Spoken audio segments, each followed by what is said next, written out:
Martedì 29 dicembre, San Tommaso Becket. È il 364esimo giorno dall'inizio dell'anno e ne mancano 2 al termine. Il sole sorge alle 7.50 e tramonta alle 16.36. La luna si leva alle 15.58 e tramonta alle 7.14.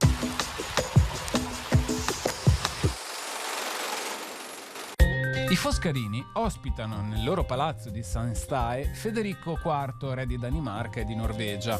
Il re rimarrà a Venezia, sempre ospite dei Foscarini, fino al 6 marzo dell'anno successivo.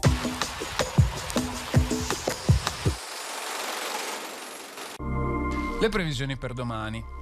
Nuvolosità variabile più frequente e consistente in pianura, alternata a schiarite più ampie in montagna, specie nella seconda parte della giornata. Probabili riduzioni della visibilità in pianura e qualche fondovalle durante le ore più fredde. Possibili deboli precipitazioni sparse ed intermittenti, eventualmente nevose oltre i 700-900 metri. Temperature prevalentemente in aumento, salvo locali diminuzioni sulle zone occidentali e su quelle meridionali.